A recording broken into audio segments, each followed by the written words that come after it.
Hey everyone, welcome to our podcast, The Global Four. Our topic for this week is fast fashion. As always, we are your hosts, Disha. Ivana. Maria? And Michelle. And to start this off, Disha, why don't you tell us about fast fashion and a little bit about its history? Sure, fast fashion refers to the rapid production of inexpensive, low quality clothing which often mimics popular styles of fashion labels, big name brands, and independent designers. Fast fashion brands like Shein, Zara, and H&M offer new trends at cheap prices and encourage consumers to continuously buy more clothing.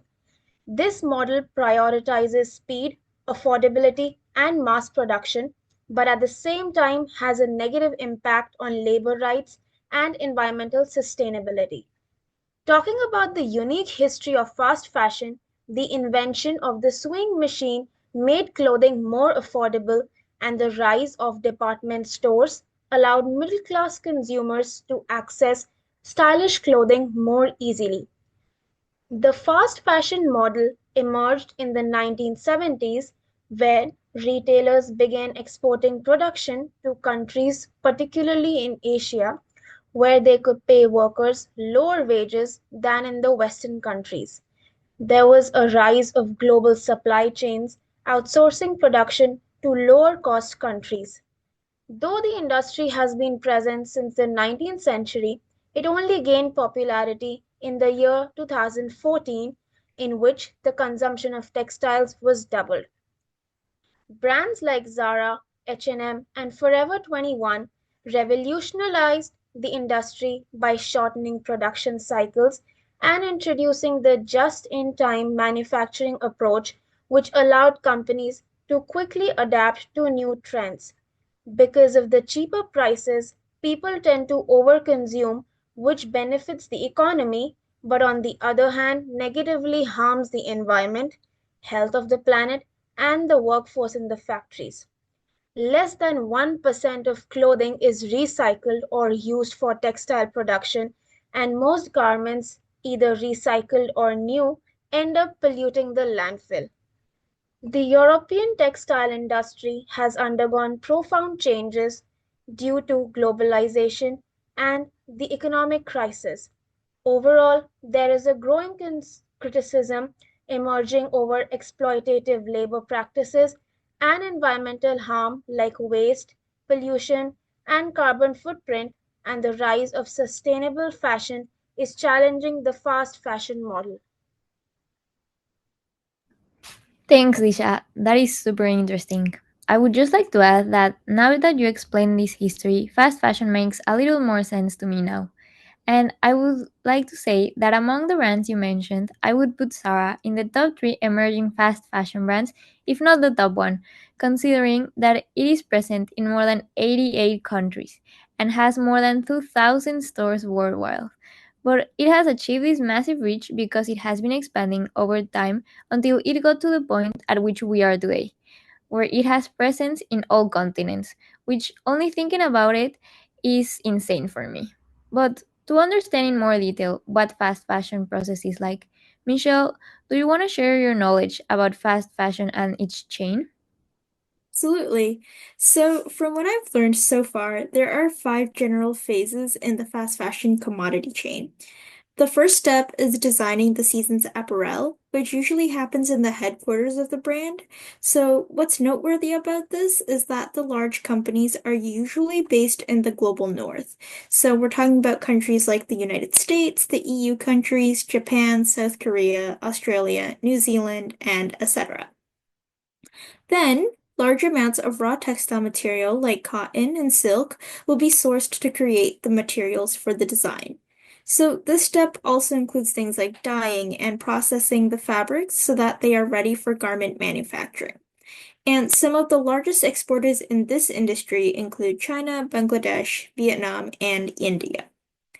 As for the garment preparation and mass production, this usually happens in the global south. So, in countries where labor is often cheaper, rules around pollution are loose, and the costs are generally lower. And finally, once completed, the products are redistributed under the name of the company that designed it in the first place. But that's not really the end of it, because the final step of the commodity chain is oftentimes actually the landfill, which is surprising given the mass allocation of resources and manufacturing processes from around the world that are put into the clothes. However, it has been found by the David Suzuki Foundation that 87% of the total fiber input used for clothing is burned or ends up in the landfill. And one explanation for this is the fast turnover time, as well as the continuous introduction of new trends. And so, in short, the fast fashion commodity chain is a process that greatly depends on globalized technology and infrastructure. Nonetheless, it is also based on a collective adherence to a capitalistic mindset that is able to withstand the ethical misconduct within the production stages. And some of these include wage theft, unsafe workplace practices, poverty wages, exploited workforces, and etc. Thanks, Michelle, for the insightful knowledge. Now I understand why Zara is able to produce more than 450 million items. Moving forward, Maria would like to enlighten us with the social meanings of fast fashion. Sure. As I've noticed, fashion is very often a marker of not only social status, but a political signifier as well. For example, in the late 1990s, dressing in drag, or even if a woman wore less than 3 pieces of feminine clothing and thus was deemed in costume dress, it was punishable by law due to masquerade laws. In 1969, students in Des Moines, Iowa wore black armbands to protest the Vietnam War. Now, MAGA hats show affiliation to the Trump Party in the United States. Even masks, in addition to being medical devices, people use them in the United States to show support for disabled individuals, as well as protest to the rising fascism and the disregard of the rising cases of bird flu, other airborne diseases, and even COVID, because it hasn't gone away. A lot of these social markers grow in popularity and obtain significance on the internet, where information can spread quickly, but trends spread even quicker. Cottagecore, dark academia, clean girl, trad wife. All of these trends spread like wildfire thanks to social media like Instagram and TikTok. They seemingly spark with no reason and entice millions of people before seemingly dying down. Many have noticed that some specific aesthetics glamorize and enforce certain mindsets. For example, the trad wife aesthetic, which has boomed in popularity after the quarantine. Try-to-Wife creators hover around 20,000, maybe 200,000 followers, and often dress in vintage clothing. Most of their content leans heavily on patriarchal order, anti-globalism, and racial and ethnic supremacy. For example, Nara Smith. Even trends like Clean Girl emphasize skinniness and steer towards Eurocentric beauty standards, thin lips, blonde, upturned nose, and etc. People on the internet love to put others down, and with the rise of fashion trends like these, they perpetuate their ideals as well. As an extension to the idea of trends, many celebrities and online personalities have also given in to launching their own clothing lines or merch. These are often used as ways to associate yourself with the motto or the values of the public figure that designed these clothes, and it seems to be an emerging feature of fast fashion and mass production that did not exist before. It doesn't stop with just celebrities, however. Plenty of TV shows, movies, games, and even books have started to release merchandise. Often, people will purchase the clothing during the height of their enamoration with the media, only to disregard it once the interest passes. I think we can all agree that fast fashion is something that currently, due to the massive globalization present, nobody can escape from. As they say, no ethical consumption under capitalism. Fast fashion for me has become something I observe daily. I'm lucky to be able to get a lot of my clothes secondhand through thrift stores, and it's upsetting to see the sheer scale of fast fashion trends and how quickly they appear and disappear, because many are extremely expensive and wasteful.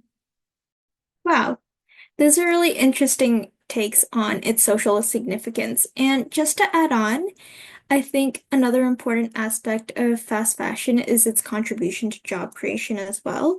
I mean, fast fashion industries can create numerous jobs in the areas of manufacturing, distribution, and retail sectors, it also could be helpful in reducing unemployment rates, especially in rural areas where job opportunities are limited. Yes, Michelle, that is really true. I think related to that comes the meaning of economic stimulus. Considering the consumption of fast fashion can stimulate economic activity in related industries such as textile production, transportation, and retail. This can contribute to the overall economic growth and development. I totally agree. I think one of the few upsides of this commodity is the support it gives to certain economies and populations. However, to continue proving our main point on how quickly fashion trends come and go, we have prepared an activity called Thrift Flip or Trash It. This is a very simple activity in which each of us will think of an old, a trendy, or even a questionable clothing item, and we will go around deciding what each one of us would do and why. Either thrift it, keep it, and upcycle it, or trash it and abandon it. So let's start off with Michelle, and she can share with us what is the item she thought of. So, my clothing item that I thought of is low-rise capri pants. If I'm not wrong, these were a huge deal back in the early 2000s, and personally, they're not my favorite because they just seem so unflattering. But unfortunately, my mom has so many hand-me-down ones, and so to reiterate, I think this one is a trash it for me. But what about you, Ivana? I don't know. I think I would probably thrift flip them, but I would only wear them for the summertime. Like if I am going to the beach, I think it would be nice. But it is a tough one, Michelle. What about you, Lisha? I think I would also thrift flip them because honestly, I was so fond of these capri pants when I was a teen and I used to love them. So, what about you, Maria? What do you think? Well, for me, I definitely trash it. It's just not my taste. And the item that I chose for this activity are the Mischief Big Red Boots. And without hesitation for me, this is another trash it. I can only imagine someone wearing them ironically for a costume, not for actual practicality, because they seem heavy and stiff, and I think my legs would overheat terribly. But maybe you guys think differently. No, I totally agree with you, Maria. I think all of us would have the same opinion of trashing them. They look as if they're taken out straight from an animated children's movie. Honestly, I wouldn't even wear them if it's snowing. They look like artificially made by molding a Play-Doh. For me too, this one's a trash it because, as you said, they seem really impractical and honestly really hard to match with other pieces as well. And also, they don't look really comfortable to wear in the first place, and that's usually what I consider for clothing. But what about you, Ivana? Oh my god, same. Don't even get me started with those boots. I completely agree with all of you guys. I have seen them in person and I do not get them at all. If it was snowing, then maybe I would consider it, but to wear them with a t shirt and jeans, it's a big no. So I will go with trash it for this one too. But regardless of my opinion, Disha, could you share with us your item for this activity? Of course. So I went ahead and chose something a little less crazy, and so my item is denim jumpsuits. I think they are kind of comfortable just for casual wear and may also suit the personality. So I would thrift them. What's your opinion, Maria? I don't mind them, honestly. I think they can be worn pretty well, so I think thrift is my final answer. I've seen so many people embroider patterns into the denim pockets, and it always looks nice. How do you feel about them, Michelle? I think overalls are still cute, so I'd say thrift flip for this one. I still own a pair, and well, they're not the pair of pants I would usually wear, but they match pretty well with simple pieces of clothing like a t-shirt and sneakers. And also, fun fact, if you wear them during the holidays, you kind of look like an elf, so that's kind of always a plus.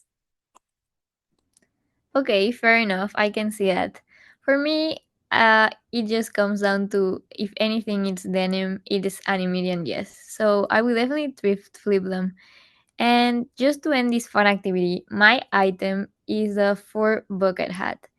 Honestly, for me, this is a trash it item. I would not wear this on a regular basis, but I don't know. What about you, Michelle?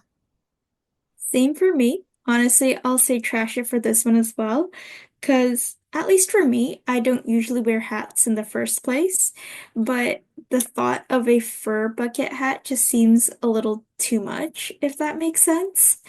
But I could see how it might look good on others. But what about you, Disha? What are your thoughts on this unique fashion item? I think I wouldn't wear these kind of hats. I mean, it's just not my type. I like to wear simple, normal hats that do only during the winters just to help me protect from the cold weather. I'm not a fan of wearing hats in the summers or otherwise just for fashion, so I would trash it too. But, anyways, Maria, what do you think? I've never been a bucket hat person in general, so this is definitely a trash it for me. I think with all of these examples, we've illustrated our point pretty well because most of our items that we picked from fashion trends we've observed were trash its. Just goes to show how, for one, fashion taste differs wildly from person to person, and two, even if the items were considered trendy at one point in time, I think we would all grimace if we saw them out in the wild. Fashion trends rise and fall extremely quickly, especially with social media. So that calls into question fast fashion's future and its sustainability. Ivana, what can we expect? Okay, so taking into account fast fashion has transformed into a multi-trillion dollar industry and has increased the production and consumption in the market, we should also remember that billions of dollars are also lost annually on the production and waste of these kind of clothes. So, for that reason, there are four main points I would like to touch on regarding the future of this commodity. The first one, and I think the most important one, is the environmental impact, both in the present and for the future. This industry is well known for its negative environmental impact, including the excessive water consumption, the pollution, and the waste generation, which is then contributing to climate change, resource depletion, and damage to ecosystems. So its growth is really concerning to the extent that even the UN is estimating that there will be not enough natural resources for people to even survive with a good living standard and life quality by 2050.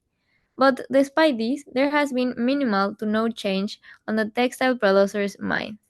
To put into numbers the great concern this issue is bringing, a study of the Yale University from 2022 states that 25% of the world's population drinks unsafe water, and an even more specific number, and what I hope is an alarming one, is the fact that this industry is considered the second largest polluter after the oil industry around the world. So the question is how the controlling companies producing and distributing this commodity will work to reduce their impact, since these companies need to prioritize their sustainable future, because if that does not happen, not only will they not be able to sustain themselves, but they will negatively affect the entire world population along the way. My second point is the unfair competition. We have seen that fast fashion can undermine local and sustainable fashion industries by offering products at a lower prices, often made under less ethical conditions. Yet, we are not fully acknowledging that this can harm the livelihoods of small-scale producers and designers, or even an entire developing country. In fact, most of the suppliers from Zara are countries from the east part of the world, such as Turkey or Bangladesh, and due to its lack of economic power, Zara takes advantage of them and creates a dependence on the production of this sector, which then generates an economic barrier for them to be able to prosper without producing to Zara. Tied to this unfair competition comes the third point, the exploitative labor practices. The big companies often rely on low wages, long working hours, and unsafe working conditions to produce at the rate they do. So, finally, as a consequence of all of the factors mentioned previously, they raise the negative health impacts because the chemicals used in the production of fast fashion can pose risks to human health, both for the workers and the consumers of these kind of items. And the constant exposure to harmful substances can lead to various health problems. The Changing Markets Foundation said that factories in Asia pollute residential areas, creating a barrier to sustainable development since the Human Development Index, which measures healthy life, education, and living standards, is lowered by the fact that the households are unable to carry a healthy and clean lifestyle. So, creating the big question of what governments and other big forces in the market will do in order to stop and control the extremely unfair and literally toxic environment in which workers and locals are living due to the massive production, consumption, and waste of fast fashion before the degradation of the environment and of life itself gets to an extent where the damage is irreversible. So, when talking about the future of this commodity, a global change in the ideological desires and the beliefs of consumers needs to happen in order to create an effect in human behavior to lower the consumption levels and start developing a sustainable future, which then can raise the question of what would be more efficient for this commodity, limits or straight up punishments for degradation in different areas.